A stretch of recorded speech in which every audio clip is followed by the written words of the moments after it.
Ted and Shanice are having obstacles in their way, and a lot of it is because Ted is so dumb, and Ted is a fool, and we discuss this like every week at least once, I feel like. And he kind of was again today.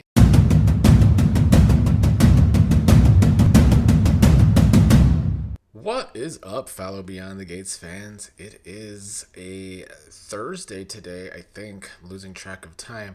February 5th, a Thursday episode to talk about. And it was a pretty solid episode today overall. I want to start with the stuff that I did like.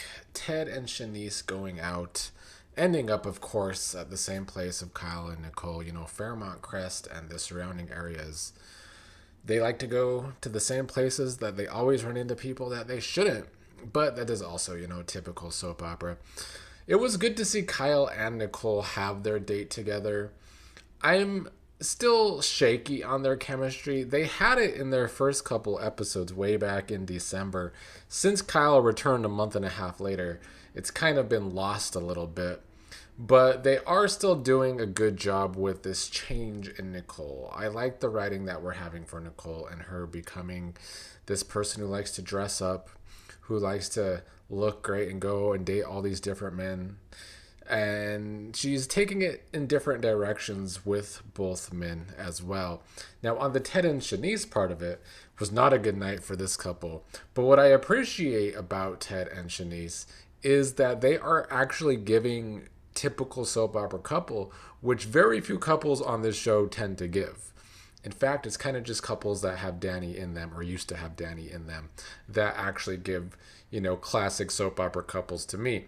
Ted and Shanice are having obstacles in their way, and a lot of it is because Ted is so dumb, and Ted is a fool, and we discuss this like every week at least once, I feel like. And he kind of was again today. First of all, Shanice and Ted ran into Kyle. They saw him sitting alone because Nicole went to the bathroom. And they greeted Kyle. And then they learned that Kyle was on a date. And then they saw that he was on a date with Nicole, which made Ted feel some kind of way. I think Ted felt some kind of way about the way Nicole was dressed. It's none of his damn business anymore. But he felt a way. And then he straight up asked Nicole by saying, I know this is probably not my place, but Ted thought she was with Carlton now and that was a thing. Nicole said it was not Ted's place to ask that, but both Kyle and Carlton know about each other, and they both know that she is not at a place to be ready for a relationship, which is kind of Ted's fault. So I think Ted just felt some kind of way because I think there's some guilt with Ted. And I actually think Ted's reaction in this episode was realistic. It's the opposite of Andre's reaction yesterday when Danny told him about kissing Bill, where I thought it wasn't very realistic. I thought Ted in this episode was realistic. Nicole's his ex. He did love her even though he fucked up many decades ago. And now he sees that Nicole is moving very interesting after their marriage and dating around, and it's just not very Nicole. Ted has a similar concern to his daughter Kat. Now the problem for Ted is that he was supposed to be on a date with Shanice, and he kept eyeing Nicole and Kyle, so of course that meant Shanice felt some kind of way. So she called him out on that, and I think she kind of understood too, but she did call him out. Shanice was also great in this episode because in typical Shanice fashion, she stuck up for herself. And we don't see that with a lot of characters on the show, although we definitely see it way more with women than with men, because we all know how the show likes to write their men. But then Ted and Shanice went back to their hotel, or Ted's hotel, and they started to make out until Ted said something stupid that Shanice didn't like, saying that he had been waiting for this all night when they started making out. She called him out on that, saying it wasn't all night because his attention was on Nicole. Shanice said she would not be Ted's consolation prize while he waited for his ex or a girlfriend. Ted was trying to make things right, but then Shanice apparently has great eyesight, although it's very Shanice to be nosy enough to spot some panties hidden behind a pillow on the couch, but maybe she was standing in the perfect direction to see it. But she found the panties that Leslie planted last week, And so even though Ted was trying to make things right, now he has another thing blow up in his face, even though this one's not his fault. But Shanice wants him to start explaining the panties. So not a good night for Ted and Shanice. But I like that they didn't have a good night, because it's good to see a couple on this show have realistic obstacles. So enjoyed Ted and Shanice a lot in this episode, actually. As for Kyle and Nicole, they were making out on their date in their booth at the restaurant, and Kyle wanted to take this back to his place, but she said she's going to keep it at a kissing level for now. It's to be continued. I guess Nicole, even though she is pushing her own boundaries, she's keeping it to only having sex with one man at a time. That man is Carlton, and it is not Kyle at this point anyway. Speaking of places, we got to see Joey's place today, and half of the set is really nice. The other half, the door half, and that side of the place, I didn't like it. I don't understand why it has hospital doors.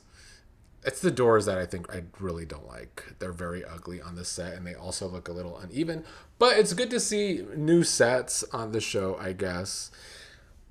I've made it clear how I feel about Joey and Vanessa scenes these days. I find them very repetitive, and I have no reason to care about the character of Vanessa because she is a failed character to me. But I guess Vanessa liked Joey's home today. It was unexpectedly warm. Joey is talking about how Vanessa is the reason he lowered his guard. Vanessa wants to move in, and Joey says it's dangerous for her because if she moves in, enemies will know how much she means to him. So they kind of have another minor disagreement that I'm sure they'll go back and forth on until Joey gives into Vanessa per usual and moves into Joey's house. So that's Vanessa and Joey. Not a whole lot more to say about them. Anita started this episode with Samantha and Jessica talking about the cotillion. Allegedly, Anita knows Bad Bunny. Anita thinks that Samantha needs to find a date for the cotillion. And Jessica, again, was on about how she doesn't like cotillions and it's not her thing, but her father is making her go. Anita said that she used to have the same opinion that Jessica has on cotillions until she went to one. Anita is saying she didn't resent the people at the cotillion because it was good to see people like her who didn't have to fight for their place in society or on the hierarchy. But then Anastasia, that nosy character who's also very rude, came up to them and, in my opinion, really was just making Jessica's point that the cotillions are for these uppity assholes. Anita read Anastasia for filth, really. I like the scenes. I don't know anything about cotillions, and so I'm not exactly invested in this upcoming event. And especially since Winterfest was a big old miss, it's hard for me to be excited about this cotillion event unless there's going to actually be some drama. But I don't see there being any real drama for that event right now, unless it has to do with that guy that Samantha was trying to get with and almost had sex with and was just using her for sex. But we haven't seen him since Halloween, so I don't know if that's going to be the case. So I like the Anastasia and Anita scenes today. It's hard for me to be invested in the cotillion because it's just hard for me to be invested in these rich people problems in general. It's not just Beyond the Gates, it's other shows too. I don't think their audience is a bunch of uppity billionaires. So I feel like sometimes these shows should probably really try to appeal to the middle class or the lower class because that's who actually watches these shows. So it's hard for me to be invested in this cotillion, but I didn't mind the scenes today. And Anastasia kind of proved Jessica's point, and she even said that woman is why debutantes should fade away.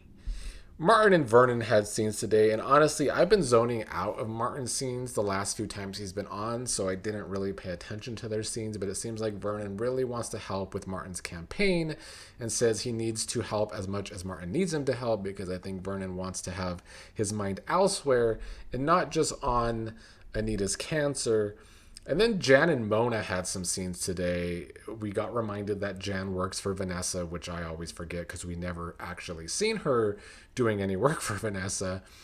They were spilling the tea per usual, with Jan telling Mona that Joey has become a regular thing with Vanessa and that Joey is allegedly charming. I have a hard time seeing that charm. I still think Joey can definitely come across very one note these days.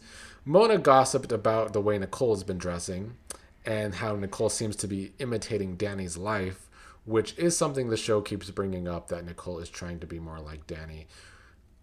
I want to see where this change in Nicole really goes. Will it spiral out of control? Kind of hoping so. Jan had a phone call with Owen. He's apparently around and she's going to go see Owen. We haven't met Owen. Could Owen be Grayson?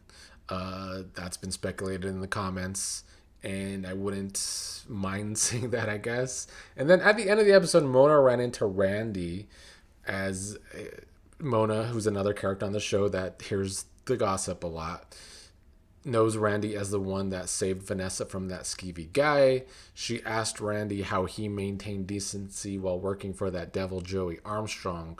It's kind of a random scene for the end. I don't know if they're testing a Mona and Randy relationship. They've always been two side characters. Well, I like Randy. I don't really love Mona that much. I know a lot of people do, though. Randy and Shanice have always been the side characters I liked the most, and Shanice has become a bigger role. Maybe Randy will too. I don't know. So it was an entertaining episode today, which is good because usually when Danny, Bill, Andre, or Haley aren't on, it's usually not as entertaining to me. But today was good enough outside of Vanessa.